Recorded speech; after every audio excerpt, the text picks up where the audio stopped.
still afraid. I'm not afraid.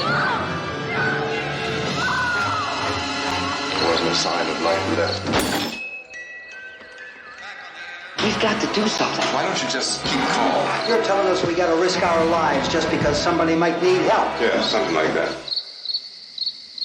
I'll drag you out there and beat those things. Go ahead. Yeah, they're dead. They're all messed up. Haven't you had enough? They're coming to get you, Barbara.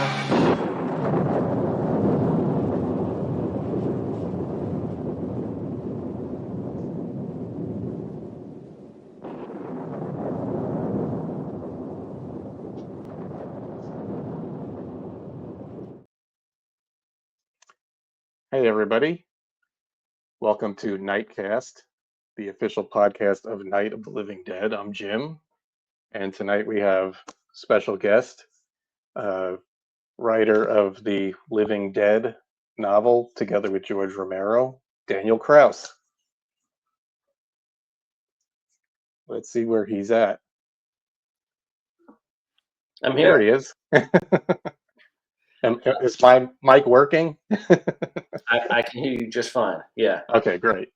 Well, thanks for coming on. And Oh, as I said, yeah, you have the Living Dead novel together with George, as well as a few other works that we're going to talk about.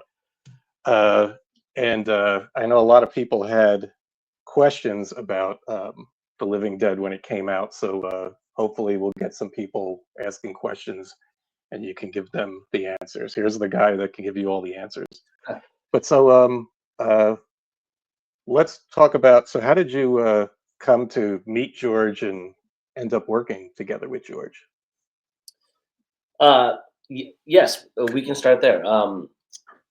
It's funny. I've been doing so many over the past, I guess 4 years, so many interviews that involve the two books of George's that I finished, and I'm always talking about Romero and Not Living Dead, but I'm always like curtailing myself because I'm usually speaking to a general audience, and so I try to keep my answers really like curt and short. So I've kind of retrained myself tonight because this is a different audience. This is someone who these are people who wouldn't mind more information instead of less, which is what I'm usually trying to do. I mean, I only met George once, like I'm not a person, if a lot of the people who are, watching this or involved with these kind of things, will notice they haven't really seen me at many like conventions, stuff like that. I've always been somewhat of a homebody, and generally those aren't my scene. I do occasional appearances at Comic Cons and stuff, but usually I'm just, I'm sort of addicted to work. So that photo there was the time that I met George, and it was really just a social visit. Really had nothing to do with the work. I had been in touch with Romero's manager, who we realized we had known each other at one point, and I was like, I'm just, the hugest fan of. We'll call you up and we'll get together. And so that was really it. We hung out for a while, and we had some drinks, and that was it. And then 10 years later, when George died, a few weeks after that is when his wife Suze and his manager reached out to me and said, "Look, we've got this kind of epic zombie novel that George has been working on for a long time, on and off, for at least 10 years. I think quite a bit longer once you factor in the different versions of it that sort of existed over the years." And they asked me if I wanted to take a whack at finishing it. And I, of all the things I've been involved in and all the highlights of my career in life, really, that phone call really is right up there with one of the most amazing moments. Like, as I'm sure a lot of people listening to this can sort of understand. Like I saw, and I people probably listening to this, and Night of the Living Dead really started my interest in the arts, not just horror or whatever. It was the first thing I saw that made me think about art as being created by a creator. Like when you're a kid, you consume media, but you're not thinking beyond who made this. You're sort of aware that there's credits on the screen sometimes, but uh, Night of the Living Dead was the film, the work, the art, the piece of art that got me interested in art. And it was Let me jump in. What is your story of seeing, Night of the Living Dead? Everybody has their story of yeah. first being exposed to it. So how does that fit in to all this? Besides the connection that you immediately felt, like, yes, this is like a piece of art.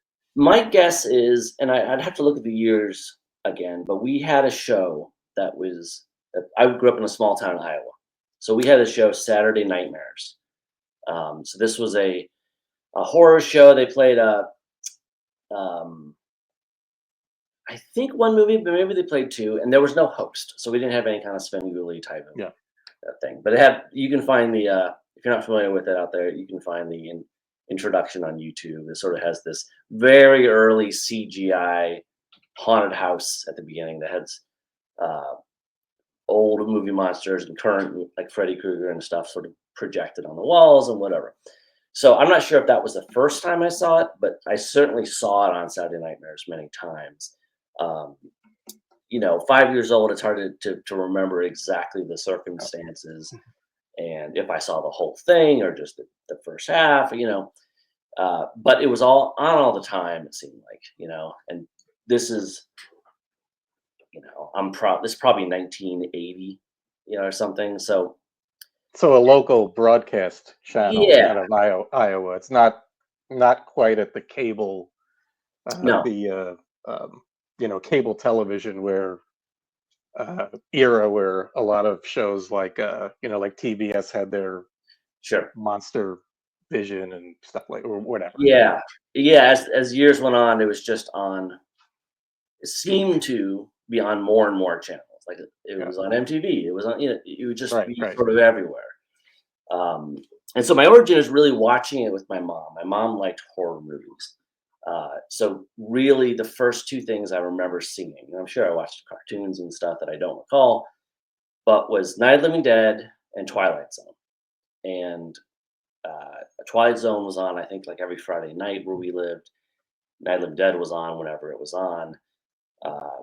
And it was something that we did together. It wasn't something that I had two sisters. They weren't involved in that. My dad wasn't involved in that. It was really something just she and I did. And I think that my theory is that it made it a very safe space, like it wasn't introduced to me as something to be nervous about or like get ready, this is going to scare you. It was something where she was already familiar with the work and was watching it. And I always think one of the magic tricks about Night of the Living Dead is how it can play so differently to different people at different stages in their lives, even. And it can play deadly serious if you're in that mindset and in a certain crowd or community, or it can play funny if you're with a bunch of people who feel like laughing at it. Yeah. And I think that was the introduction that my mom had. She would poke fun at Barbara when she fell over and kind of have talk back to the characters, and it was that kind of jocular atmosphere that greeted me with the film. I think the film actually got scarier when I got older, and you start to understand more of the implications of what's happening. It never, for me, it never had it was never like, ooh, like I'm really afraid of this. But it just had this impact that, I also saw it at the right age where, there was no rewind button. You could only see Yeah. whatever was on TV once a year. And then there's also, what was available to watch leading up to it. So it's going Mhm. to affect somebody different in the, seeing it in the 90s for the first time because of everything else that came after it. and they may or may not look at it as like this kind of like 1960s relic in black and white. But for the most part, when I've noticed, in the right atmosphere, people seeing it for the first time are still can still have that same effect. Oh, definitely.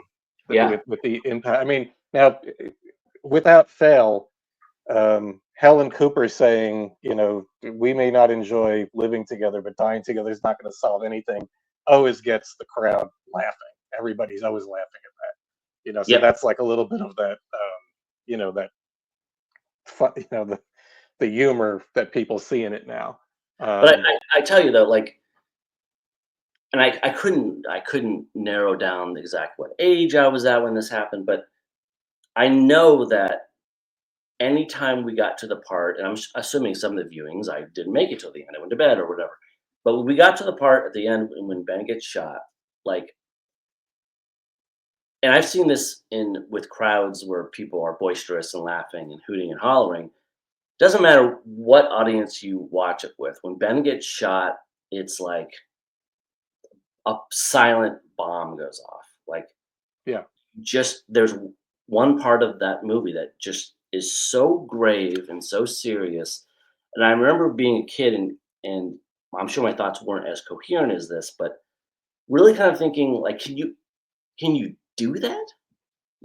Like if you're 5 or 6 or 7 or 8 years old, you're watching stuff where the protagonist is heroic and always survives, and the super friends move on, and He-Man and his partners prevail.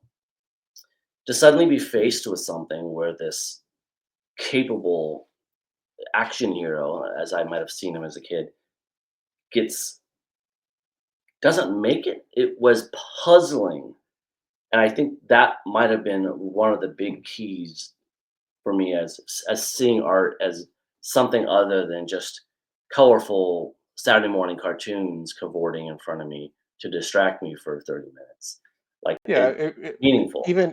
Even as a kid, and like in your case, you watched it with your mom. I would watch with my father. My father would encourage, that I liked dinosaurs or whatever at a young age, to watch this Ray Harryhausen movie or something. Mm-hmm. But even at a young age, and watching these types of films, you start to understand the rhythms and the beats. And yeah, Night of the Living Dead breaks all of those. It's like, wait, that isn't usually what happens at this point in a film. Whether it's everybody getting killed, in some cases like brutally killed, or Ben being dispatched at the end. So it just breaks a lot of the molds and the taboos, and then that's what creates the impact. But there's a lot of other little things beneath the surface that you're watching as a kid that also have that impact. So then when you go back and watch it again, you start to realize all of those things. It really is, like I was saying, a movie that, for me anyway, has really changed, has really grown with me. And I can't think of a better way to describe a really immortal piece of art than that. That's something that you can watch at age 10 or 20 or 50, and it means something different. You pick up new nuances to it, and there are very few. It's really the only piece of art in my life like that. I'm not someone who's given to fandom. Like, I'm not one who when I do an event at a Comic-Con, I usually, once I'm done, I hightail it out. There's those kind of scenarios aren't really for me. But the one major exception is Night, where I can't get enough of it. And I think it's wrapped up in my mom, who died when I was still fairly young, and how it was sort of Night of the Living Dead and horror in general, but specifically Night of the Living Dead as sort of the point of the spear, was important to me when going through adolescence and feeling like I was very, very small. I was the smallest kid in in my grade for sure. And being picked on or something, like I would go home and I'd rent movies, and it was almost like I was building armor for myself by watching these horror films like Night of the Living Dead. And so I really have just tremendous, not just love for it, but respect for it, and almost like a feeling of like I owe it something, like it was there for me in a way, and it's always been there for me in a way that has always made me wonder how I could pay that back in a way, like how I could be there for it. And I think that you know, argue how valuable this is or not, but being able to finish those two Romero manuscripts, but felt to me like a kind of way, to finish something that was what started me, like Romero started my interest in the arts. I got to finish this thing, these two pieces by Romero. It felt like a closing of a certain kind of circle. When do you think, or what about the movie led to you having that connection or realizing that it was art? Is there anything that you could pinpoint? Did it happen like right away, or is it No, something that developed? I'm sure it wasn't right away. I can't. I think if I was 5 years old and suddenly I was like interested in cinematography, that would probably be a stretch. Yeah. Um, uh, and it was gradual. I don't really. I think maybe one of the secrets of it, and I wonder. I'm just hatching this theory live right here, is that it has such a cross section of characters that I wonder if at different people at different points in their life can graduate or sort of understand characters as they get older. Like when I was a kid, I probably had very little interest in Helen Cooper, let's say. But there comes a time where you can sort of understand that person and say, okay, this is a wife in an unhappy marriage, um, who's in that era, in the sort of mid to late '60s, is trying to just get by because in that era you kind of had to have a husband to make money and to survive, and those are things that are going to be totally lost on a child. uh, and then once you understand that Ben's black and he's in this area of the country where there's only white people, these things start to they dawn upon you as you get older and more intelligent and have more experience. And I think maybe that was part of it, is that there was always something new to see. If I'm watching, Attack of the Crab People or something, it's pretty much base level, and you're going to get from it what at 10, what you're going to get from it when you're at 50. Right. And I think it also helped that, you know, when I watched something like Dawn of the Dead and I could make those early connections, or like, okay, this is the same guy who made this, and I see this other film is teaching me things. Like I think Dawn of the Dead was the first piece of art that made me understand what metaphor was, and it's that now you're drawing threads between works of art, but a single creator, and that's a big moment. You're like, okay, I like what this person. I don't like just this object. I like this sensibility, the heart and mind and soul of the person who's building these things, and that makes you think, okay, there's a person, there's a brain behind this. People can create things. Can I create things? It's just, I'm sure everyone has their own Night of the Living Dead in a way. Yeah. So for me, um, that connection seems to stem from that. In this case, especially the filmmaker, the director, was so close to what was being, what the audience sees on the screen. It's almost like a direct connection, as if he's like an artist that paints the painting and then you see the painting. Whereas like so many other films, even in the 60s and 70s, are made by big teams of people, Right. and there's not as much of this hands-on. That's why I've always felt that Ray Harryhausen's Hmm. work it's such a direct connection, because he was one guy that visualized all that and pretty much worked by himself.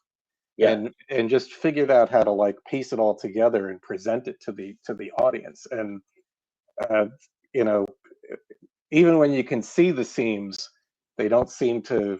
It doesn't seem to make a difference, Yeah. as opposed to something like, you know, sometimes like these beautiful CGI scenes. It's like they lack that direct connection you're getting from the artist because there's so many people involved, Yeah. and so it just puts you back more. So that's what I've always come to understand from, you know, the impact that Night of the Living Dead had, was Yeah. that this is like really a movie that's like made by hand, and it's being presented to you like unfiltered from, you know, from the artist or the group of artists who made it. And I think what you said about Dawn of the Dead, Dawn of the Dead was where I started to realize, it's actually quite boring if, you know, because I was such a huge Night of the Living Dead enthusiast before there were zombie movies. And I'm not really, you know, just like how you said, you're not really a fan, or involved in fandom. I mean, I'm not a zombie movie fan. I could No. really care less what, you know, couldn't care less about, you know, how many zombie movies they are. It's like I want, you know, I want a George Romero movie. I want, or a Yeah. movie like that that has some kind of substance. And Dawn of the Dead was the one that I realized, well, I don't want the artist in George's case, or really in any case, to keep repeating themselves. So Dawn of the Dead first threw me for a loop because it's, you know, this colorful kind of, you know, satirical take on the whole thing. He's doing something different. And you know, at first it's like, well, I want the same thing from, you know, that I got from Night of the Living Dead. This, you know, this uh, black and white, you know, full of shadows kind of nightmare, uh, which is really, it's nightmarish because the people involved in it, you know, can't really, you know, they're constantly butting heads. It's like the, you know, it's kind of like an interpretation of, you know, what I've heard before is an interpretation of hell. It would be like complete lack of communication Yeah. with whoever you're with, you know, and that's kind of like what Night of the Living Dead did. No matter what, these people are always at odds with each other. Well, I think there's a Instead, couple things that you said that really stick out to me, and the one is exactly what you're saying. You're seeing these people fight, and as a young person, as a kid, you know, if you watch Blade Runner or something, you're just going to be confused. But you yeah, understand domestic squabbles. You know, right. you've seen your parents fight. You fight with your siblings, like you fight with kids on the playground. You understand it instinctively. These raised voices and sort of what they're doing, which I think makes it a really good, and everyone understands it. So it makes it a great entry point. It's a great starting point in the genre for anyone because it's just so They doesn't. they didn't have to they didn't have to manufacture tension. The tension is believable because it's, you know, people doing everyday things, you know, in an extraordinary situation, but they're, you know, arguing with each other. It's believable. Yeah, you've seen arguments like this. They're not about Yeah. zombies, but you've seen like this, and I think you're mentioning of Harryhausen is great too because so many kids were drawn to his stop motion work. And I think kids today would be drawn to it. And I think it's because whether it's Harryhausen or Gumby or whatever these stop motion things are, uh, they look like toys, you know. And again, if you're talking about how these films interact with us as children, it sort of looks like toys on screen that are moving in the way that you could move your Star Wars figures or whatever. So again, it makes sense that we would be as young people attracted to such things. We had a comment from John Vulo basically saying, you know, he's argued with the guys in his band that he's not really a zombie movie fan. You know, John's the guy who devotes all this time to finding all of the extras from Night of the Living Dead that nobody else has even figured out, you know, where to start and name any of these people. You know, people that are nowhere listed in the credits. I mean, it's an immense amount of time that he spends on this. and he's arguing with people that he knows that he's not a zombie movie fan. But Yeah, I yeah, completely get that, completely yeah. understand and I'm a understand I'm that. a volomaniac. Yeah, I love his work, and yeah, and I've had the same argument. I mean, there are certainly other zombie movies that I like, but yeah, it's not something I'm seeking out. Like, oh, I want to watch a zombie movie tonight. It's not something I would normally say. And I certainly, to that token, by the same token, I never thought I would write a zombie book because of the esteem I held Romero's work in. It's like, why I can't, it's he's got this. I don't need to add another book to the ever growing list of. It was only because the project was from Romero himself that I was like, oh, okay, well, this is something to look at, take seriously. and I think George would have argued that he wasn't a zombie. No, oh yeah, Certainly before he made Dawn of the Dead. I mean, he wasn't really even a horror uh, director. totally. I said it about all the guys, coming up at the same time. George being one of the earlier ones, but certainly a lot of the filmmakers in the 70s, nobody was aspiring to be a horror movie director. They just Right. wanted to be directors. And this was the best way for them in to do it. So, Yeah, yeah, it's you know, I didn't see, again, I saw Night of the Living Dead just as this great movie that impacted me as a kid, and I wanted to know more. And it was years before I even understood, that there was a director named George Romero. sure. Um, I think if I saw his name, I maybe clicked with Caesar Romero. Is that the same guy? Who's Yeah, this Romero guy? Is that Caesar Romero? yeah. Just knowing who Caesar Romero is from Batman. If Hmm. you're in the '70s, you saw the Batman TV show, and he was the Joker. Um, but you know, uh, you just wanted to. Before Dawn of the Dead came out, and there was a long period before you could even see that, because they enforced age limits at theaters and so forth. And back then, when Dawn came out, and before VHS, and you could actually get a copy and watch it at home, there wasn't a whole heck of a lot of other George Romero films to watch. No, So if you were lucky, like the Crazies came on every so often, and you could immediately see the style. I remember as a kid watching the Crazies, um, because it did come on television, and um, again, it just gave me more of what I was looking for, which was that kind of raw style that he worked in. Um, he just trying to cover the action from as many angles as he could, because he was worried that he'd get down to editing it, and maybe didn't have enough. So out of like just necessity, that kind of created his style of filmmaking. yeah. And I mean, you're reminding me of how long it was between seeing Night of the Living Dead when I was a little kid on local channels and Dawn of the Dead being available as a VHS tape. I mean, that had to have been right, in my town. It had to have been like 1987 or something. I mean, it's me being able to, and many others being able to figure out if that Romero was a creator with a through line of projects. If you lived in New York or something, you probably had a little bit more ability because there was yeah, occasional screenings and you would see ads in the New York Times or something. But isolated in rural Iowa, there was, as far as I know, Romero never made another movie until 1987 when I suddenly had access to a video store and started just seeing, Day of the Dead box art and being, that's creepy. What is that? Oh, it says right here on the front. First there was night, there was dawn. Okay, there's some sort of series here. I mean, I didn't even know. and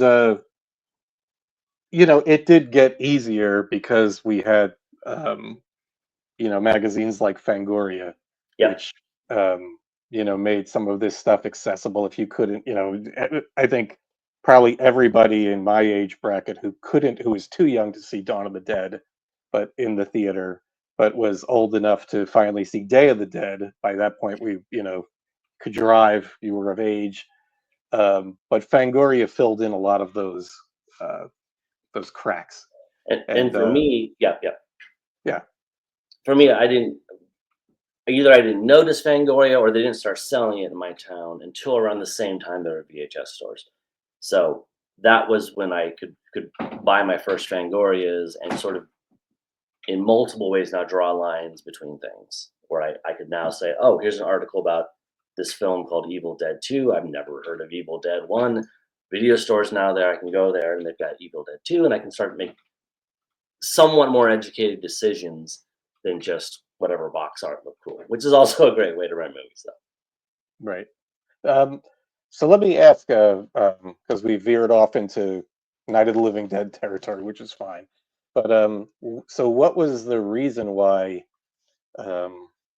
Suzanne reached out to you to finish this, this first work, The Living Dead? Yeah, that's the question, right? That's the question I'll probably never fully understand. I think it had to do a lot with Chris, the manager, who knew from our previous meeting 10 years prior what a student I was of Romero. And I think this was important to him, and especially Sue's, that it really wasn't focused on his zombie films. I was just a student of his work in general. And most of my favorite work of his wasn't the zombie movies. Not that but I love it all, of course. And at the time, I had just come off Shape of Water. So I just collaborated with Guillermo del Toro on that, and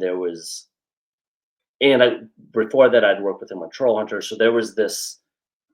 It was partially, I think, right person, right time. I was doing these. I just collaborated a couple times successfully with another filmmaker, and so here was this guy who knows a lot about Romero. He seems to be a good writer. He just got off a couple projects with Del Toro. Maybe I'm kind of guessing here, but maybe it felt like this was maybe the right guy. He's also not Stephen King, so he's not someone who's like, we're never going to get to work on this. Right.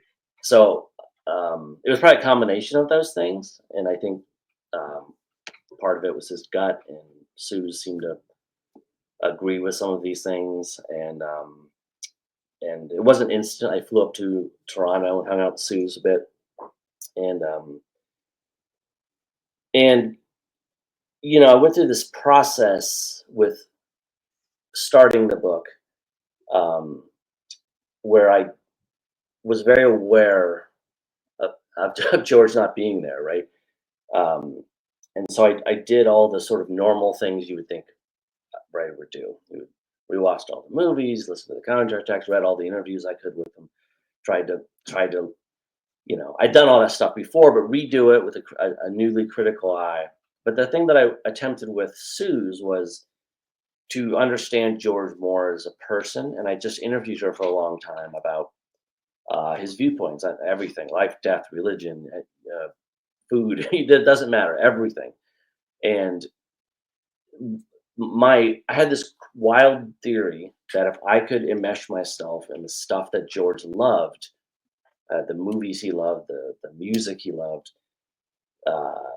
I could then find what was in those pieces of art that inspired him. I could look at, the obvious, classic example of Tales of Hoffman.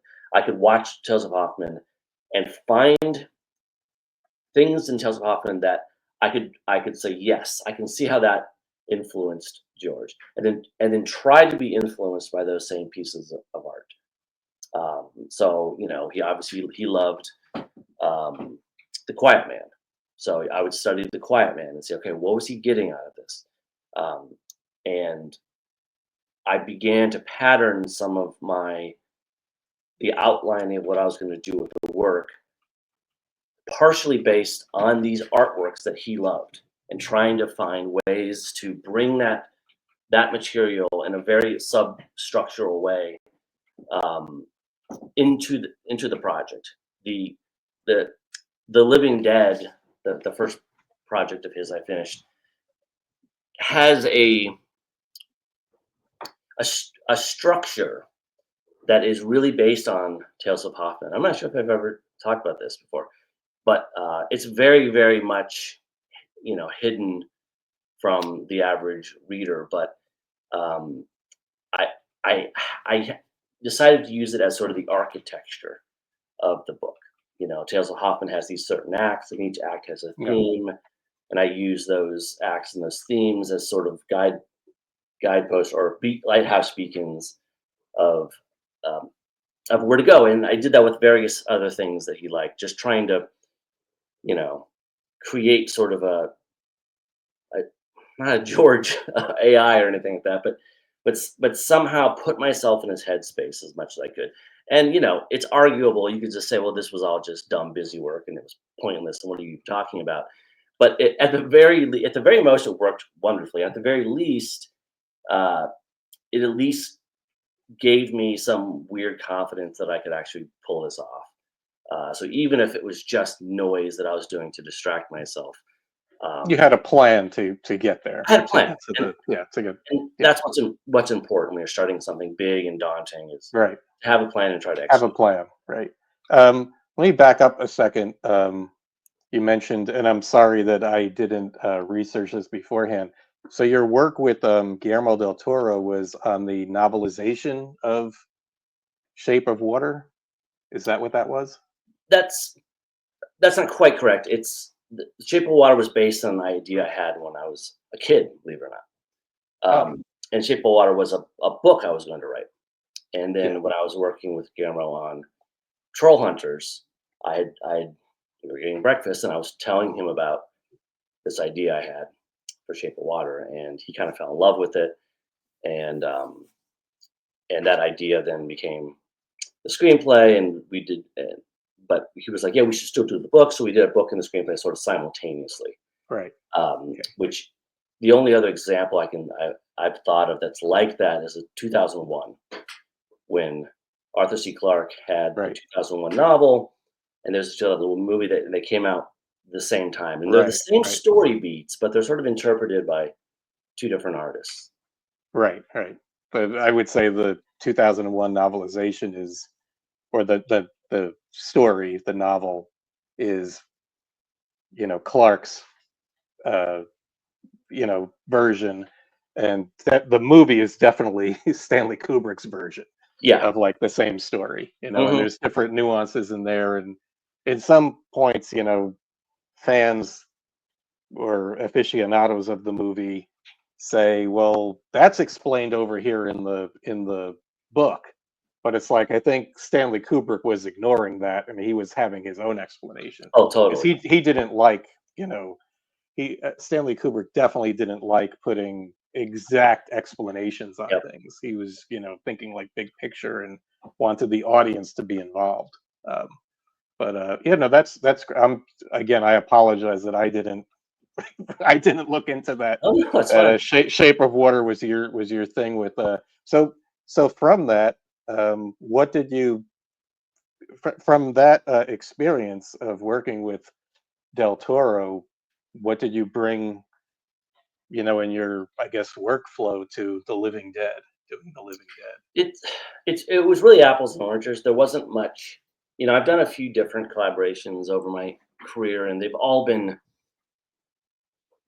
completely unhelpful in dealing with the next collaboration. They're all so vastly different, and none of them have been more difficult than the two Romero project, just because the collaborator's not there. And so I always compare it to like boxing myself. Like I would have a thought, and then I'd have to kind of put my Romero hat on and say, okay, would that be okay with him?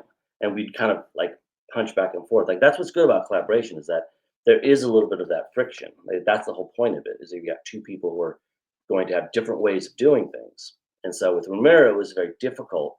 That's why I went through all these weird intellectual hoops to try to sort of recreate him in a way because I didn't have that opposite person. And so, another thing I did was just try to be real cognizant of the how finite his work was. Like he had written this many pages, and there couldn't be a time when I could say, these pages don't, this scene doesn't work, try this again, or any of those things that you might say to a collaborator, you couldn't. So what I would do is I would just try to save as much of his prose as I could in any way that I could. So sometimes that would mean taking something that he had at page 112 and move it to page 432, where I thought, okay, it might work here. Or what if we gave this action to a different character? What if we combine these two characters? I would find solutions that wouldn't, as much as I could, that wouldn't involve just throwing things away, because I wanted to save as much as I could. What was his? And I also apologize that I haven't fully read The Living Dead. Suzanne did send me a copy before it came out, and I got in, and then of course, life, and I don't get to participate as much anymore as a reader or a viewer as I'd like to. But what would you say was George's, take, or his, what kind of theme was he going for with this book? Well, it's a lot of things, but one of the themes that I sort of kind of excavated from the book, and I should pause here to say that, and this is all explained in the afterword of the book. There's a long afterword that explains the process of writing the book and some of the decisions I made in finishing the book. Because at the end of the day, this is one person's take on how to finish the book. Just like talking about 2001, how 2010 was one artist's response to 2001. There could have been a whole bunch of different 2010s. So this was my take on The Living Dead. And I found evidence in the manuscript and then in some of his past work of a number of things, a lot of which I'm going to forget because I wrote it now 6 years ago. But there was a thread of, I'm going to forget exactly how I got there, but but you can read the author's note and figure it out. But a thread of this idea of the zombies as kind of almost white blood cells in a way, people sometimes speak of the zombie plague, but Romero, importantly, never would use those terminologies, right? He would always say a zombie uprising. Right. And so that was an important distinction. And the idea that I sort of excavated from his work was, one of the ideas was that it was the humans that were the plague, and the zombies were the kind of antibodies that were kind of like clearing it out. And because this book goes much further into the future than any of the movies did, you get to see what happens 15 years into it, and there's a sort of rebirth. There's sort of a new Eden in a way. Like the people are decimated and are hiding away essentially, and life comes back. The nature comes back. New species arrive. It becomes this almost Garden of Eden again. And there's a curious thing that I found in his work about animals, which was really interesting. Like there were traces, and again, this may be in the afterword, but of exactly the examples that I found. But there were traces in some of his work, his peripheral work. I know some deleted scenes that didn't get shot for Land of the Dead. Some comments he made on commentaries. This idea about animals and how the zombies were always attacking people. Now you can say in Night of the Living Dead there was the Marilyn Eastman eating the bug, and there's a few little outsider moments. I love when people like fixate on something like that. and they're just like, oh my God, well, it broke canon. Exactly. And it's like if you get anything from George Romero, it's like that there is no canon, and it should, um, you don't get hung up on those little details. It's like he's painting a big picture. Look at the entire picture. I always got that. Well, why does the little girl pick up this thing and stab her mother? Right. It's like what's going on with that? It's like, well, in the scheme of everything, there's nothing in that movie that doesn't make sense. It's like they're supposed to be acting on instinct, so it's not like a zombie is just going to go around eating bugs. That's the stimuli that was sitting in front of it was a bug on a tree, and it reacted to it and stuck it in its mouth. It doesn't mean that it's suddenly that their zombies are now insect eaters, or they're gonna eat cats and dogs, or whatever the stupidity is people want to assign to it. It's like I just think that like misses the point of it so much. And Yeah, you're right on. Yeah. you're pulling yourself out of the environment and the world that's being created there, that has so many cool little details. As we're saying, you can just watch it over and over again and you find new things in it. Yeah, So, that's exactly right, and it's particularly when we're talking about Night, where the rules just weren't established yeah, yet.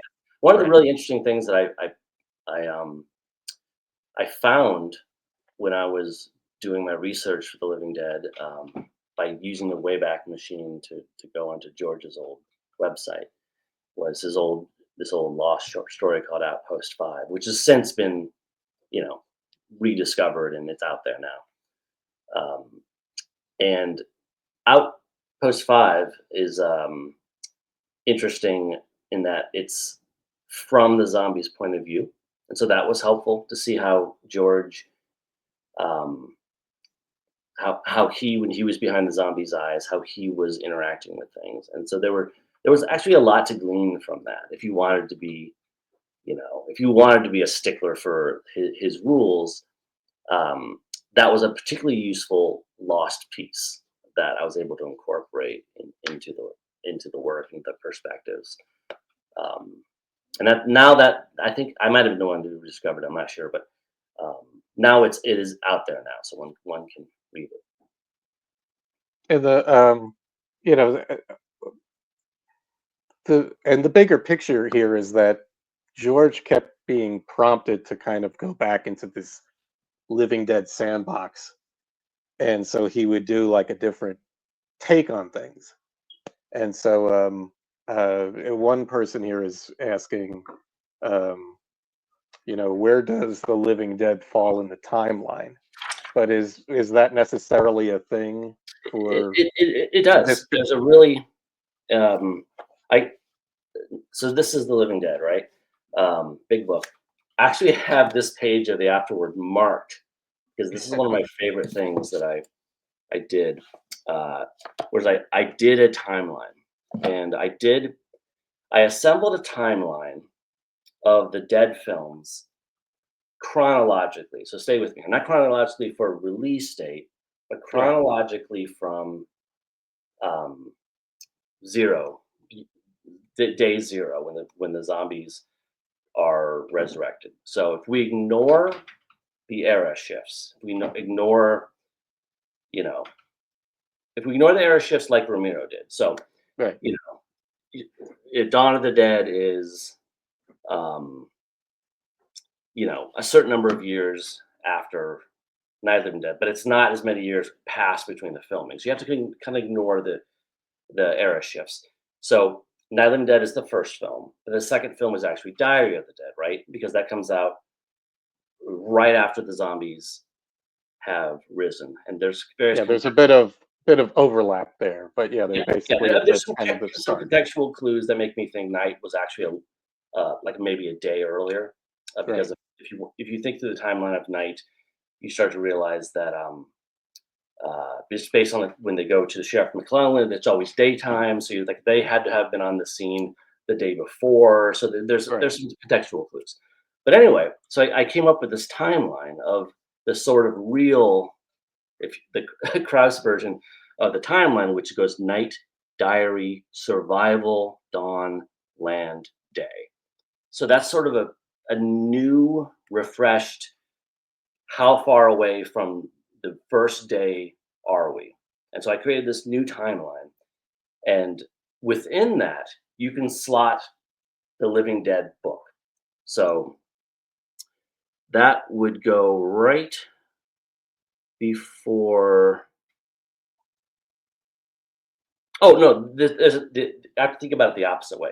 You would put the films into. in parts of the book, because the book Well, is you can put them all in one chunk basically. Like you can put you can read the book has 3 acts. You can read Act 1, Act 2, put all the films in, and then read Act 3.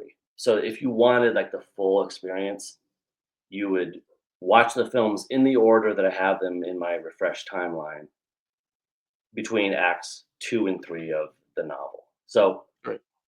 Take that for what it's worth, but I did do that calculations.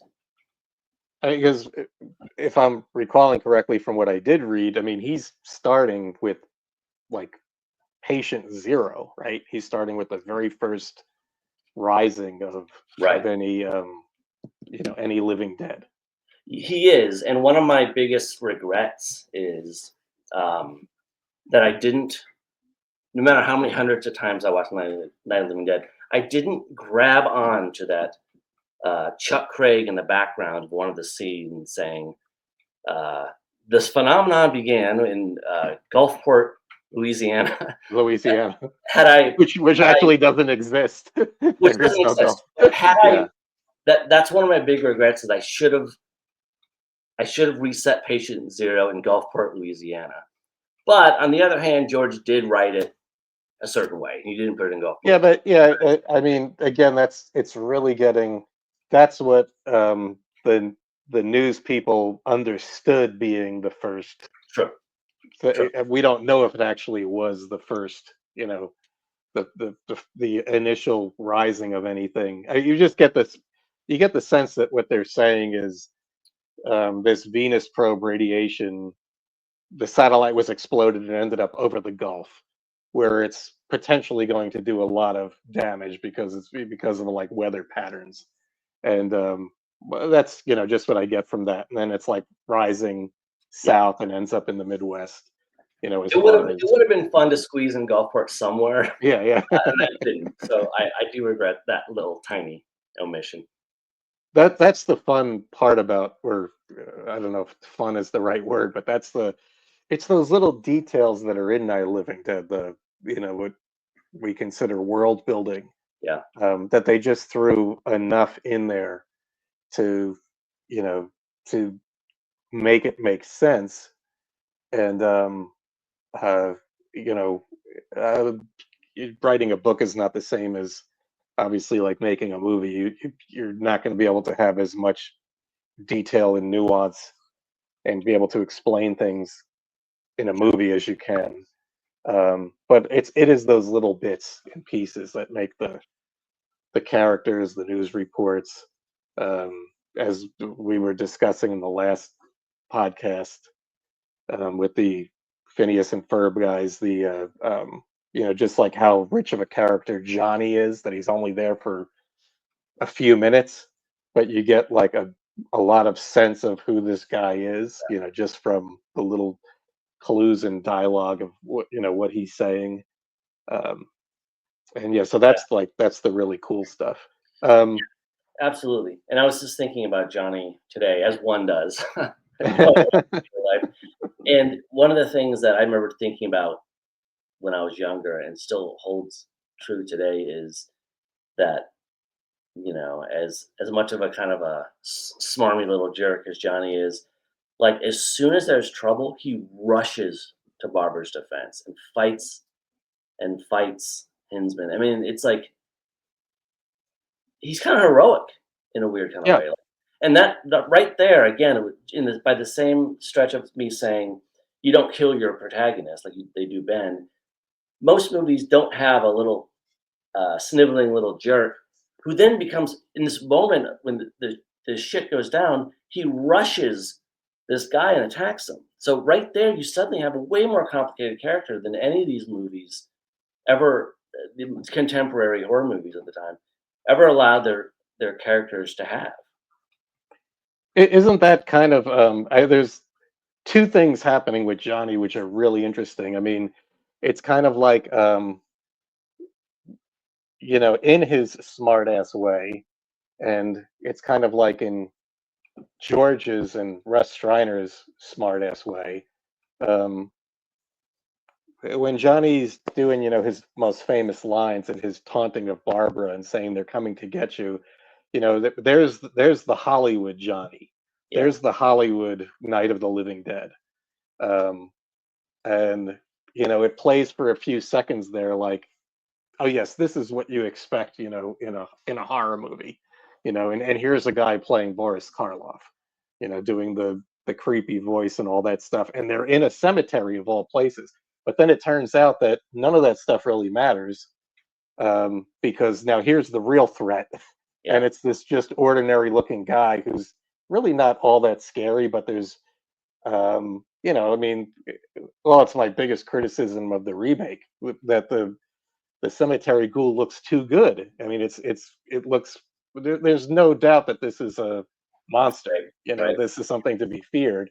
Whereas this other guy is, he's just a little bit off kilter, and it's like that just has so much more effect. Something is suddenly wrong. It's no longer this Hollywood movie. So that's the or it's no longer playing by Hollywood rules or the Yes. horror movie rules. And so that's the one thing of Johnny. The other thing that's interesting is, because Johnny is like that, and you mentioned, he does a quick turnabout and becomes this heroic character. Yes, he does. When all of a sudden he realizes it's not a joke, he's right there. Now, if that character had been written differently, maybe they would have survived the cemetery, because he was a wise ass, and because he was mocking his sister, his sister's fear, but also just, mocking all decorum of, respecting the dead and in the cemetery and all that stuff. It's because of that he's caught off guard and is maybe a little bit too late to to do something about it in a meaningful way. I mean, if he had some sense of the danger, if he had dropped that smart ass routine and had some sense of the danger, he actually maybe would have they could have survived, and so, well, let's not even approach this guy, let's get in the car and leave and get out of here, and maybe that would have been a different, it would be a different story. But that's the whole point, and what's so neat about Night of the Living Dead.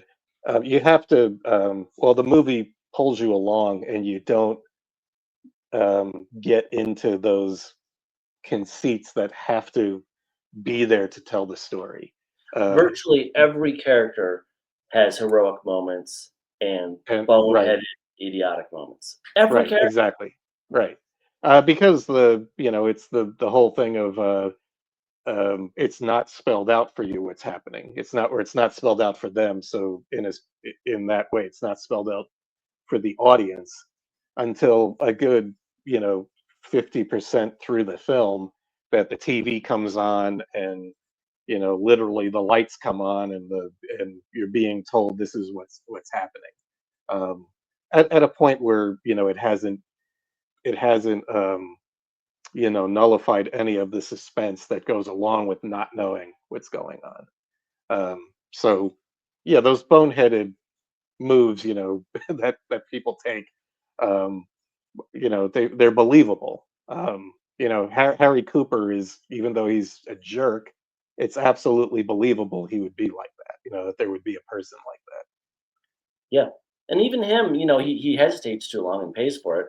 But he does, at the end come to help Ben hold up that door, and then Ben immediately beats Yeah, him up. right. But he has his moments, you know?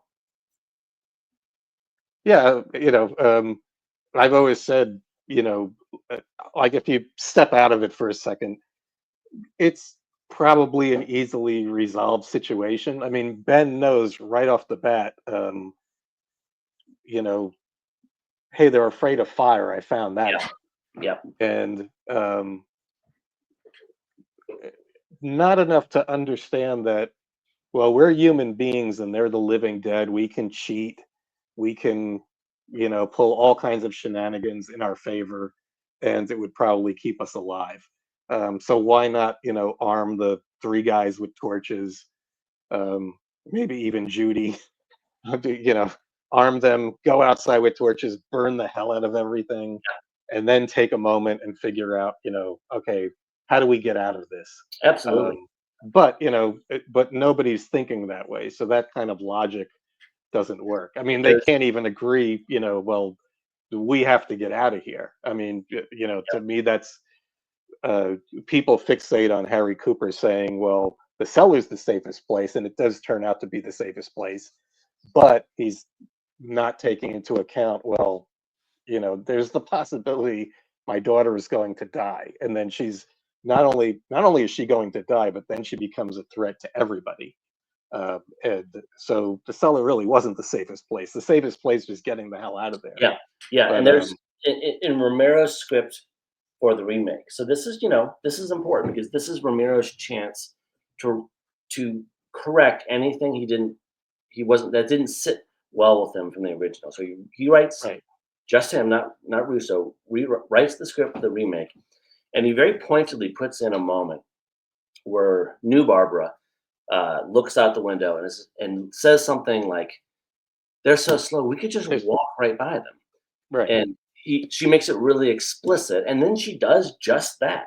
And I think Right. what Romero was trying to tell us all along, and this new piece of dialogue is trying to really emphasize, is that this whole zombie situation should have been eminently controllable, eminently defeatable. The people should have prevailed. They could have prevailed. This is not a big deal. They're really slow. It's just that there's a million versions of this farmhouse fight happening at once. Right. And, George didn't quite live to see the, all of the people who wouldn't do the simplest things during COVID, and COVID, spread everywhere. That would have, it's same exact thing where it's like there are same exact thing. Simple steps that one could take. All we have to do is do them. But the infighting becomes it just tears everything apart.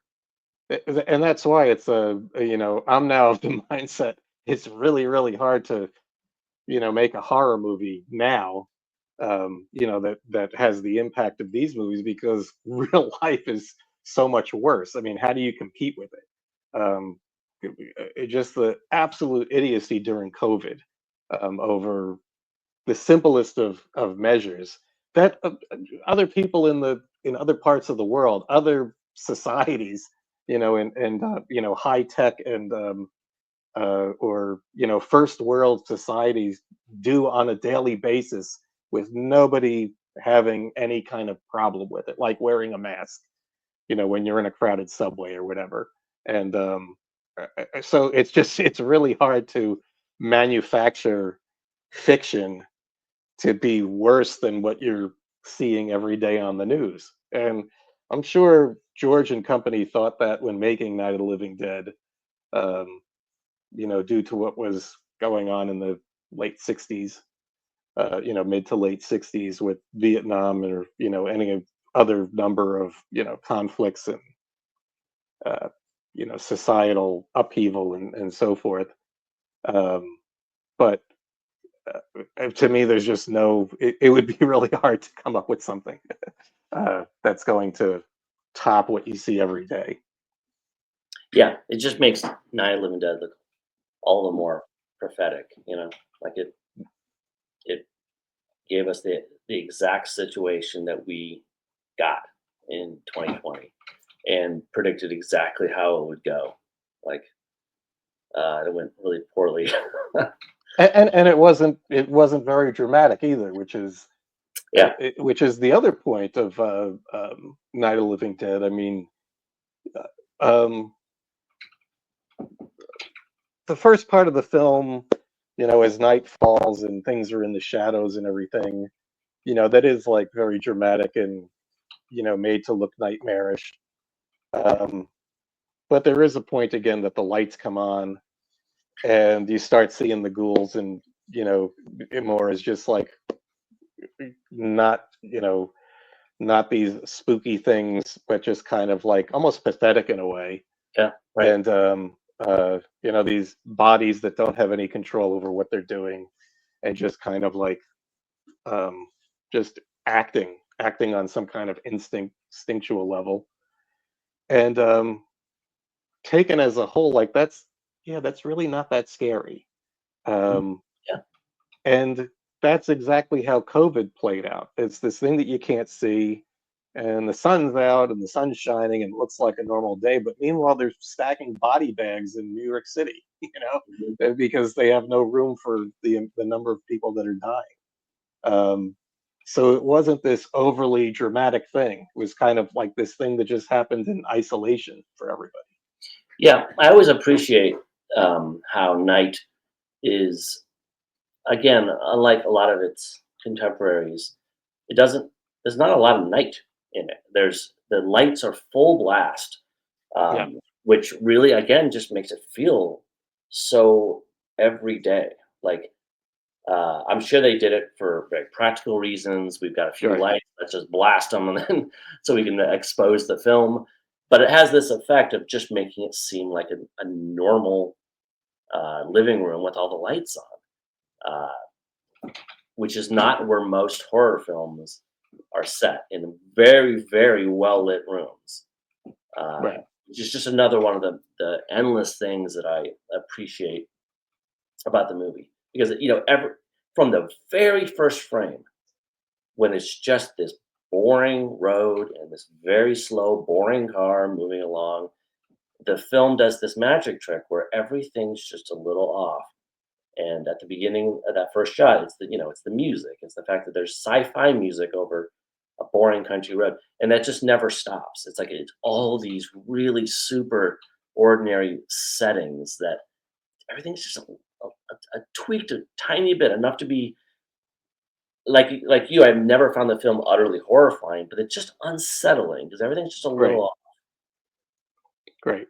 I mean, it's not a. I don't go as far as the people that say, "Well, it's like a documentary," and I think they're mostly, you get that sense of it because of the news, and also because George is hand holding the camera a lot. He's just pushing it into the action as much as he can, but it really doesn't come across as a documentary. There's still these, you know, what I would call manufactured elements that the lights are a certain way, the lighting is a certain way. You just kind of accept that as as nighttime, or as well, why is that shadow over on that wall, or but you just accept it as part of what they're of the dramatic play. Um, this is the environment that it's being set in, and this is the style that they went for, and the movie's black and white, so it's going to have a certain unreal quality to it. And uh, to me, it just doesn't fold. It doesn't feel fully like a documentary. But I think the way, like what some people say, or cinema verite, or whatever you want to call it. But at the same time, uh, George was really smart not to over dramatize the horrific or the science fiction elements, which are the dead coming back to life.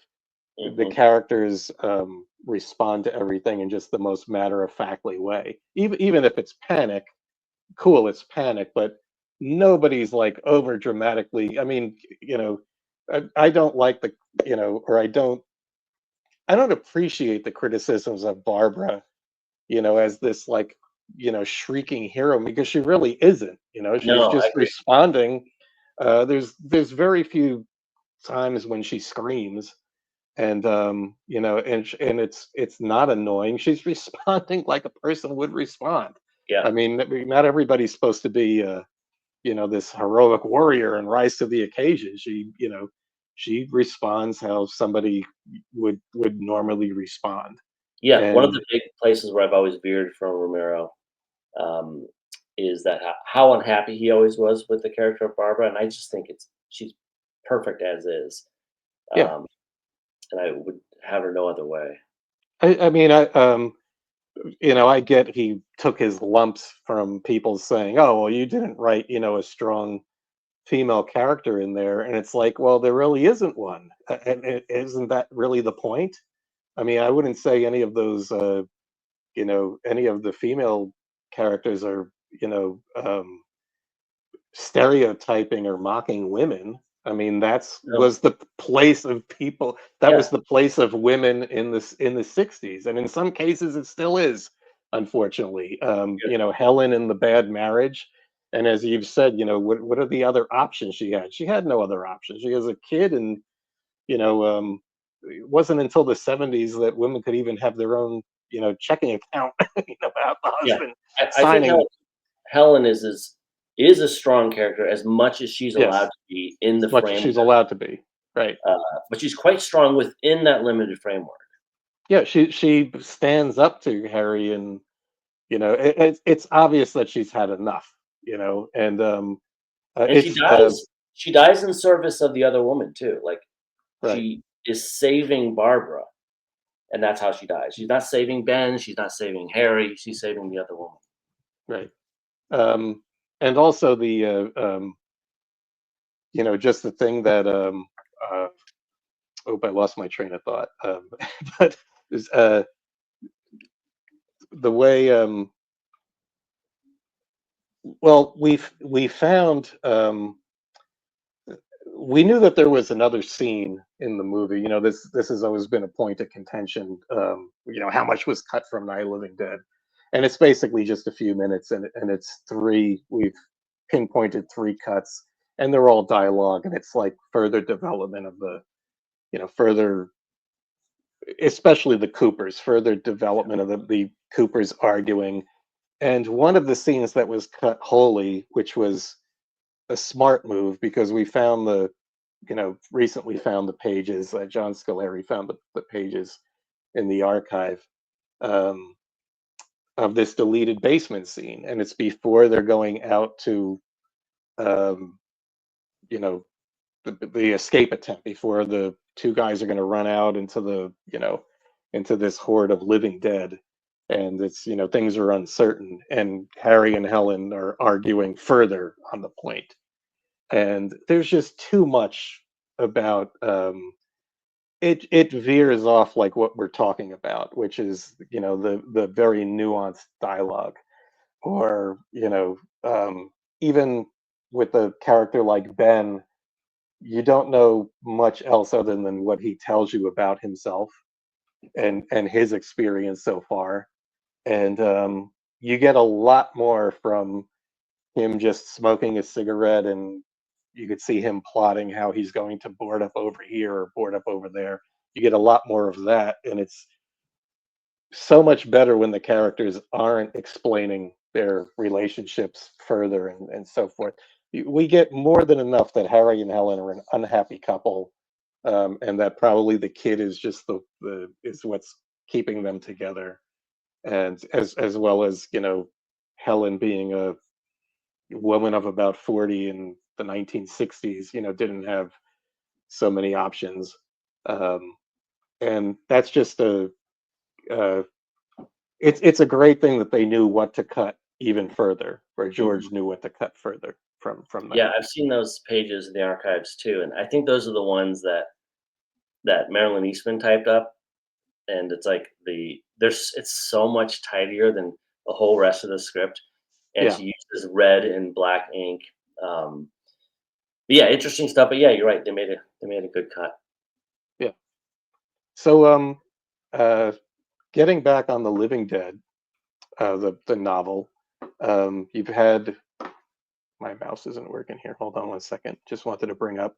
So this is the English language version, and then so this has gone out into other territories. Has it been translated? What's the Yeah, I can't remember all the countries it's been in. I don't have all the covers here for you. That is I mean, we just have telling obviously you. Italian on the right. I think there's a Polish version. There's a Russian version out there somewhere. There's a Japanese version that's not out yet that is gorgeous. It's amazing. They split it into 2 volumes in a slipcase, and it's that one's going to be incredible. And what has been the response of it overseas or in other? It's hard to know overseas. I have a good sense of here at home, but and in the UK maybe, but overseas you don't really in publishing you don't really get reports like that. Like you often don't even get the books. Like I still don't have an Italian edition copy. No one's sent me one. Sometimes you'll get sent sworn editions, sometimes you don't. You almost never hear any news about them. It's just a weird quirk of publishing. And is there any interest in gleaning something from this to be like a TV series or anything like that? There certainly has been. There's been the book has been optioned before, but I think it's a hard landscape right now because it's big. It's this big epic zombie thing, and in a post Walking Dead world, I think it's a tough sell. I actually think the second book I did with Romero, which came out this year, called Pay the Piper, has Great. a rosier future in that sense, in that it's a much more self-contained story that would translate much easier and isn't competing against the million other zombie things that exist now. So tell us about Pay the Piper. What's because again, I apologize, I'm completely ignorant of it. That's good. What's That's why I'm what's the here. premise? Well, what's the premise of the story? And So this was a book I found in the archives before the archives were even fully arranged. They were sort of raw boxes, and it was this half-finished, again, a half-finished manuscript. This one much more secret. He had talked about the Living Dead project, for many years, and he'd pop up in interviews here and there, but right. really never talked about Pay the Piper. And it has no zombies in it, and I think partially because of that, it was clearly a passion project. Like, the pages he left for Living Dead were great, but the pages he left for Pay the Piper were just fantastic. Like he just was clearly having a ball, and it's about a very small bayou town called Alligator Point, in the very most remote reaches of Louisiana bayous. And there's this kind of swamp entity called the Piper that has been picking off children from this little swamp town. And so there's an element to it that there's something sort of Bradburian to it, but there's a little bit of Stephen King's It. There's a little bit of that in the sense. Absolutely. There's this group. They're not kids in this book, but an oddball group that sort of assembles to figure out why this swamp god is punishing them. It has something to do with the real life pirates Lafitte, who used to work down there, sort of the most famous pirates in American history. And they were slave traders. I mean, they were traders in general, but they were horrible people. And the denizens of Alligator Point are their ancestors. And so the swamp god is sort of revenging upon the descendants of the pirates Lafitte. And there's a lot more to it, but it's a very, very unique story with all sorts of. You can tell Romero wrote it because it is filled with all the stuff he loved, which is there's a horror novel, so he put in some horror, but it's got like all the stuff. His idiosyncratic enthusiasms. There's John Wayne westerns. There's jungle adventures. He was huge into Tarzan, hidden treasure. All these enthusiasms that are sort of the enthusiasms of a boy in the 1950s, which 1950s, right? Which he was, and it's wrapped up in this extremely unique story. It's really neat. It's I feel like Living Dead was probably the book he felt like he needed to write, but Pay the Piper was the book he wanted to write. He wanted to write. And I'm going to have to check that out. It's really neat. Yeah, it sounds a lot to me similar to my favorite Kolchak the Night Stalker episode, which is the Spanish moss murder. Oh, wow. I don't know. Yeah, I love that one. It is just to me that's like one of the greatest hours of TV Oh wow, I would love ever. It's so unbelievably well done. But the thing of this person in a dream sleep study plucking this thing from their subconscious that they grew up with, the boogeyman, which is this moss monster called Paramount. Oh wow, That's fantastic. Yeah, if you haven't seen it, it's I have and then not, and yeah, and the swamp entity in this has a sort of French name too, so yeah, that's really interesting. it's uh, it's a character from the Bayou that's been transplanted to Chicago. So, so, so your area. So there you Yeah, go. nice. Yeah, I always just love the um, you know after seeing Night of the Living Dead or seeing Kolchak around the same time. Kolchak the Night Stalker. That was like that was our. I don't know if you were a kid in the '70s. That was your monster show, and they weren't they weren't trying to make a monster of the week show, but I mean that's what it was. I don't think they were thinking the idiots at Universal or ABC, whatever the heck um, channel at the time, broadcast channel had this series on.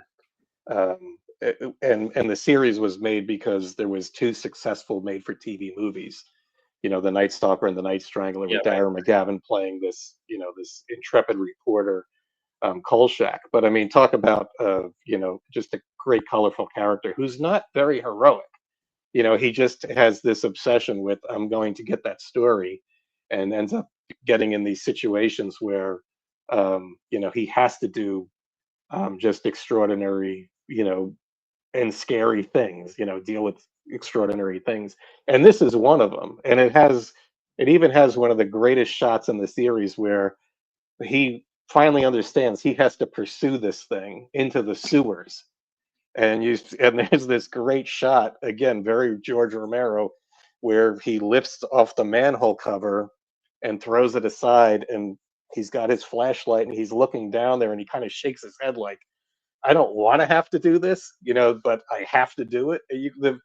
The tension and the fear is so palpable with a character, an actor who's not has no lines of dialogue at this point, and that they took the time to do that shot, just like so many things in Night of the Living Dead or any of George's films, where he takes his time with the character and develops them and brings the audience right along with them. I mean, to step out of all the night praise for a second, um, I don't know how anybody can watch Dawn of the Dead and just not get fully invested in those four characters. Yeah, Whether you like them or not, you want to see what happens to these people. They just become they're just so well defined, and you're just swept right along, and you want to see how that all works out. yeah, And that's the absolutely. key to that's the key to uh, why these films are like so engrossing, because the audience can find something relatable in any of those people. But to give you four characters in one movie that again, even if you don't like them, even if you don't like bumbling flyboy, and his kind of like uh, bravado to keep up with the other two guys who he sees as like that's who he's trying to like impress. um you still end up having an affinity for this guy, and you're actually sad what happens to him, which is absolutely horrific. But it is tragic because a good portion of it is he has contributed to his own downfall. His own frailties contributes to his downfall, just like all the characters in Night. Their shortcomings are what contribute to uh, to them ultimately all dying. Yeah, and in his manuscripts for the two novels I finished, it was very, very clear that his real interest was in character development. The horror sequences he wrote were good, but when he got to just like character backstory, that's when he would just really take off. Right. Well, that's awesome. I'm going to definitely check out the Pay the Piper. Um, so we talked about, you had brought up about the beginning of Night and the music, and that brings us to a project that we actually both worked on, which we were unaware of until we just talked about it, but which is the Waxwork Records release of the Night of the Living Dead soundtrack, which is just coming out, re-releasing just now, and it's in this really cool kind of Night of the Living Dead logo green. That's the new color version, and inside it has several inserts, but this is the main one. It's a gatefold insert. It's a 2 LP record set, and inside there's your liner notes together with some notes from Gary Striner. And shout out to Larry Lawrence DeVincent. They did correct my name. He was my name on the back cover, so Larry will be happy about that. He was bugging me about it, saying, "Jim, your name's incorrect," and probably because I, as the smartass that I am, Larry at a convention asked me to sign the LP. As, why do you want to do that? Well, because you worked on it. Okay, and I pointed out to him, as the wise guy that I am, well, my name's spelled wrong. So he's been lobbying to get my name. I said, Larry, that's really not a concern, but I appreciate it. So he's going to be happy the name is spelled correct. Nice. I'm happy as well. Yeah, but so yeah, what? How did you get involved in this? Working with Kevin Bergeron's the main guy over at Waxwork, but also what other, besides your involvement in this particular release, what are your other views of the soundtrack to Night of the Living Dead? I mean, it's certainly affected a lot of people, myself obviously included. That I would spend a lot of time and money trying to track all this crap down, but I mean, your research and work on the soundtrack is, I mean, just incredible stuff that has been so illuminating. I think everyone really appreciates it. I think I was a fan of Waxwork Records, and Kevin, I believe this was a number of years ago now, but they do an occasional horror comic book that hasn't been a while. And I believe he approached me about doing a story. They're sort of like Tales from the Crypt, like comics. And so I wrote a story for one of those comic books. And in the doing so, it was probably around the time, the years line up, around the time that I was beginning to work on The Living Dead. And I probably mentioned that to him in passing or something. He was like, "Oh, we're actually putting out that soundtrack. Would you like to do an essay for it?" So that's how that came to be. But yeah, the soundtrack is, I have, the CD release that. Oh wow! Sitting right over so here. that goes way back. Yeah, and that's an amazing CD. The liner notes in there are wonderful. They just tell you so much. That's the one thing that CD's long out of print, right? Yes. I wish, and maybe they are available somewhere, but I wish people could still access your notes because they're so helpful. So those notes have been hugely interesting to me, and the music is, to me, the music is Halloween to me. Like it's just a wonderful. You have a favorite movie.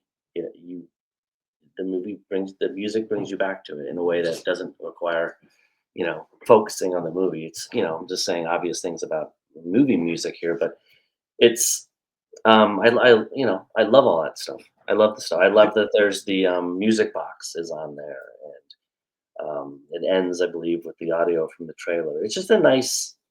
It's a great package. Waxwork does a great job with everything, and um, yeah, both the CD and the album were.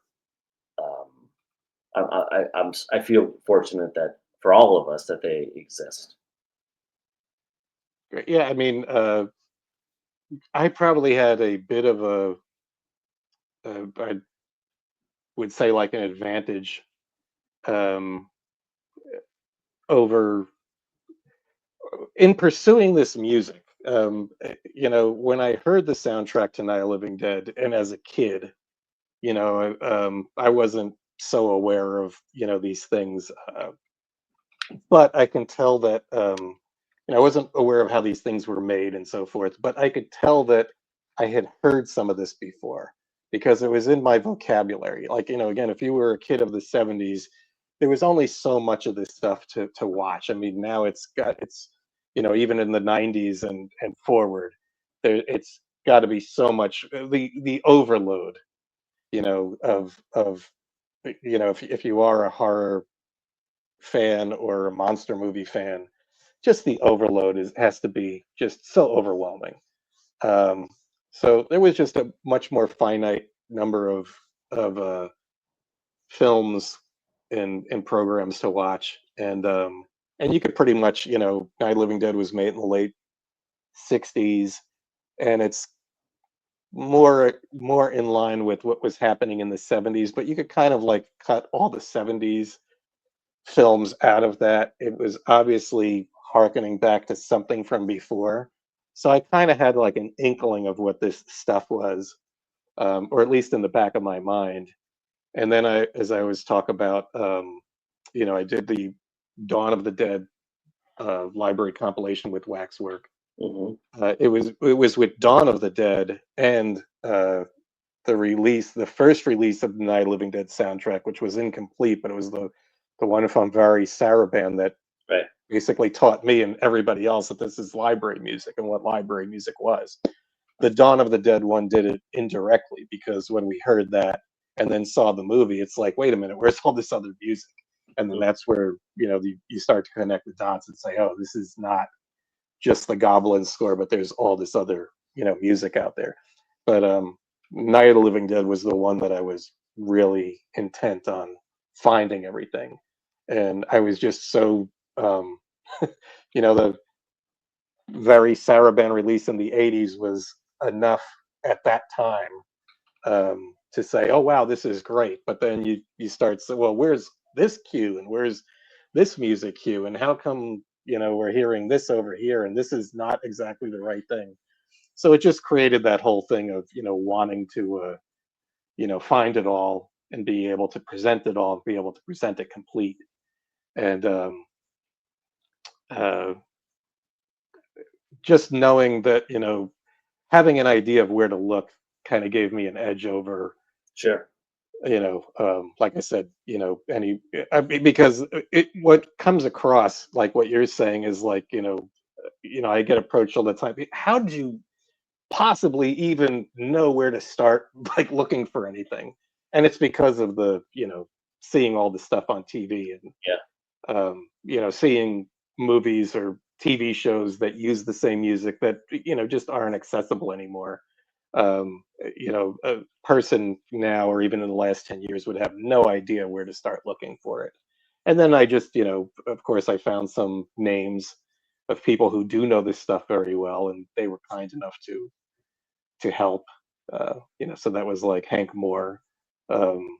He's just I think he was a radio guy in Texas and just became a known source for library music. He just knows it really, really well, and he's kind enough. I mean, he sells it, or has sold versions of it. But he was just kind enough to like impart, what he knew to everybody. Yeah. So if you were asking him about stuff like Capital IQ, oh yes, well this is you're looking for this and you want to go here, and there was several others. But it would take up too much time to talk about that. The again the what we try to do with anything Night of the Living Dead, at least is I did that before I was working for Image 10, but what we try to do with anything Night of the Living Dead, or what I've always tried to do, is you want to give everybody a little bit more, this little other piece of like why they started, why they were so affected from this film. You know, like that first viewing, or that feeling you got from watching it in the early years. If you can get that into a soundtrack release or get that into another product, you know, then it's going to be a successful product. You're going to give, at least you're going to give the customer, what they're, the fan, what they're paying for in buying it. And I'm sure that's what, you know, you're doing with these, you know, these co-written works of George's, is trying to give people a little bit more um, of what they expect from, you know, something George Romero. Yeah, and you know, as I said earlier, part of it is just like um, feeling indebted to it. You know, I wouldn't be doing any of the things I'm doing without George. And then that's not the way to say it. Without Image 10, you know, like I'm here talking to you today. I'm here with 30 books I've written, all because of Image 10, who somehow made this movie against all odds, and is somehow this deathless piece of American outsider art, really, that has affected bizarrely every facet of my life in some way or the other. Um, I feel the same way. yeah, So, yeah, it yeah, doesn't really make a lot of sense to me, but I'm continually trying to to make sense of it, and to sort of pay it forward in a way. right. And your way of doing it is, you know, to take Image 10 and all these amazing new directions, and my way of doing it is, you know, to finish these two books that Romero had, that Suze wanted to see finished. Um, and so, you know, in a way, we're all part of this extended, you Right. know, family. You know, the original Image 1010. I mean, that's the core family, but we and everyone who's watching, and you know, we're all part of this connected web of people affected by this thing with the unlikely title of Night of the Living Dead that has united us. It's so preposterous, but yet here we all are. Yeah, I call it, you know, the little movie that could, and also the house that George built. I mean, Night of the Living Dead is that house, that foundation that created this house. And you know, we do like to say, or we do put emphasis on, you know, it's George's movie. His fingerprints are all over it, and literally all over it. I mean, it's something that he pieced together, something that he wrote, he shot, he directed, he edited, and you know, it's finally like his presentation. But at the same time, it is the Image 10 thing. All the people involved, I don't care who they are, and obviously to varying degrees, but everybody's contribution is important. You take any of the pieces out, and it becomes a different film. If you don't have Carl Hardman and Marilyn Eastman coming in and playing those characters and also putting their stamp on certain aspects of the film, then it's not the same movie. You don't have Russ Streiner and Gary Streiner and the character that Russ played, and Gary doing the work that he did on it, and also them bringing in all these family members. You don't get that whole flavor of what it is. And you could say that about anyone. And which is why, you know, I also love the work that like John Vulo is doing, Yeah, tracking down all these people, because that is important. It's everybody's and you know, the people that worked on it don't understand their right, importance in it. right. um, there was a posting about Herbert Summer, who was one of the ghouls. He was a friend of Carl Hardman, or at least somebody that, you know, worked in the same area, and Carl saw him all the time. And as he liked to say, I was discovered by Lana Turner. I was eating in a drugstore, and Carl Hardman came up and discovered me and said, "Hey, you want to be in a movie?" And he thought it was great. And he said, "Yes, yeah, I want to be in a movie." And he brought him to Evans City, and next thing is he's playing a ghoul. But Herb always said, you know, in his funny way.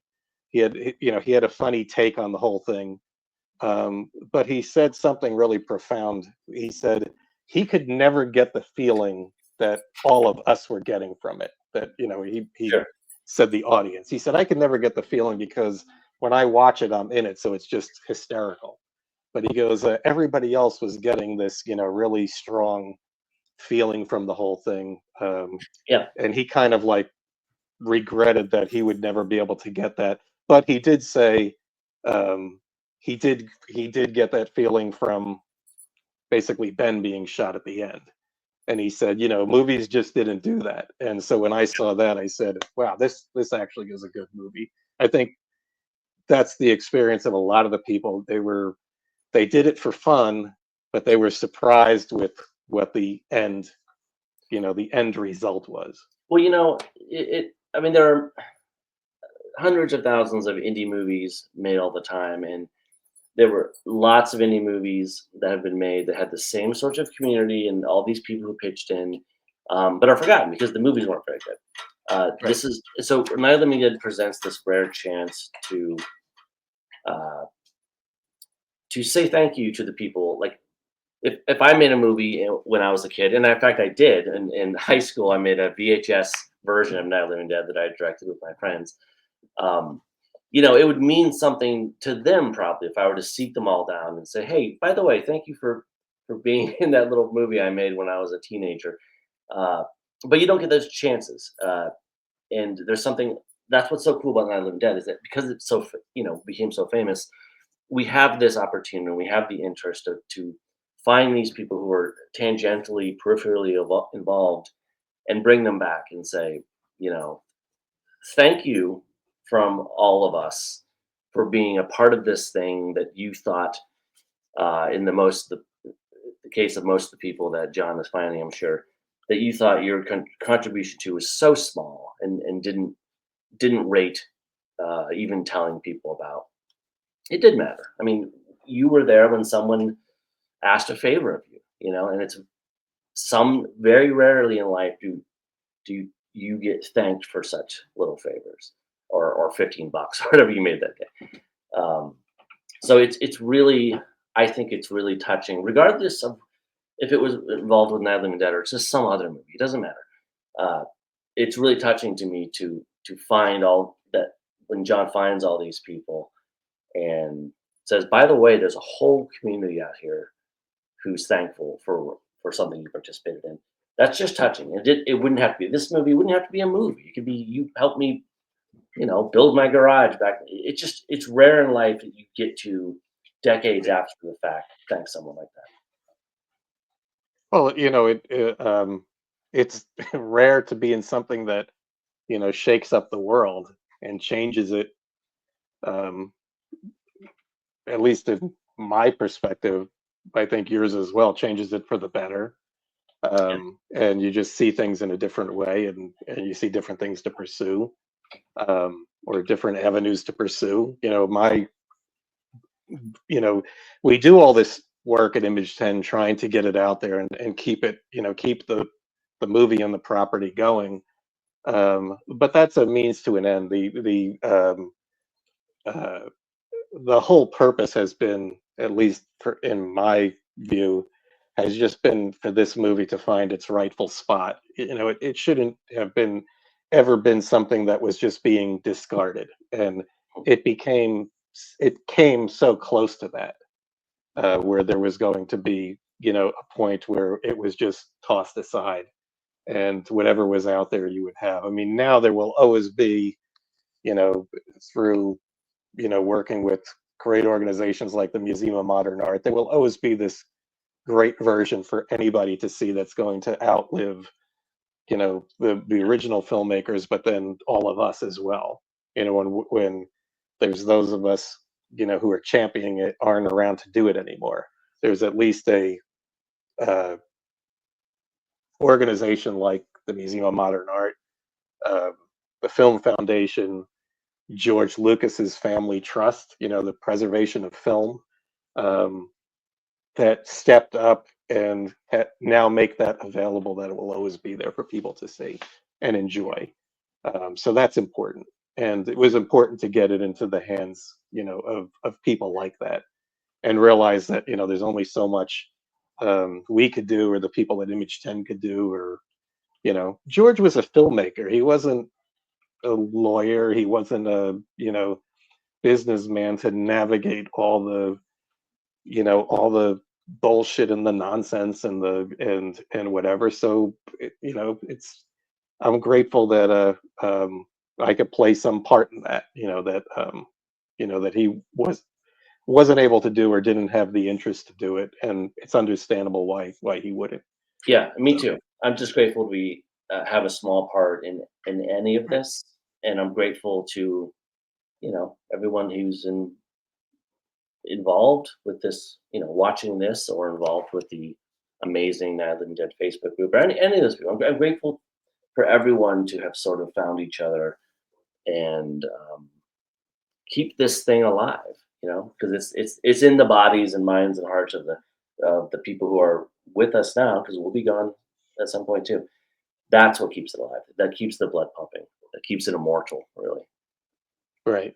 Well, from the soundtrack, is there a piece of before we wrap it up, is there a piece of music from the soundtrack that stands out for you?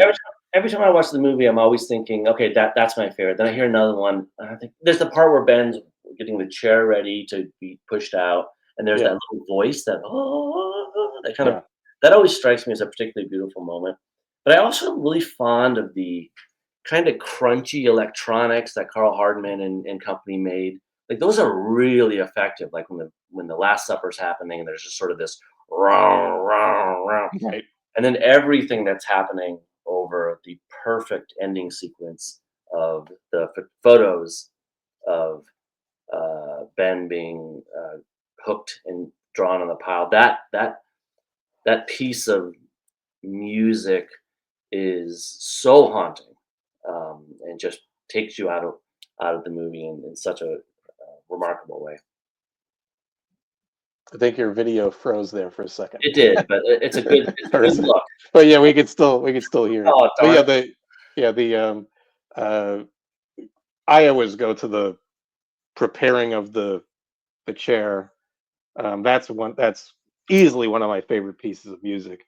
And what I've always said about it, well, this is to George's credit, that he was able to find that one piece of music that worked, because a lot of these records have, or the audition records, as they're called, they have very similar sounding bits and Oh pieces yeah, on there. right.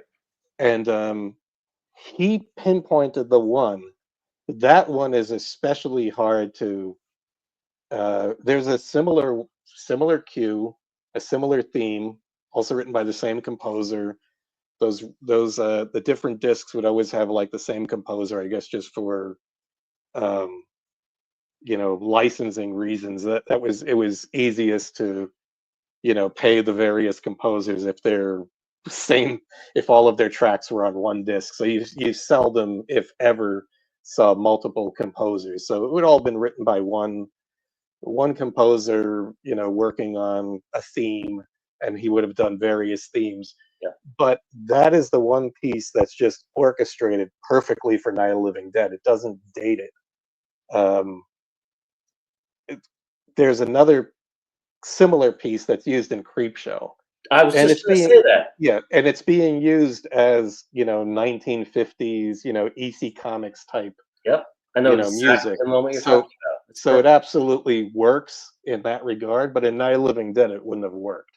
And George was just he had this, again, it's an intuition that I can't explain.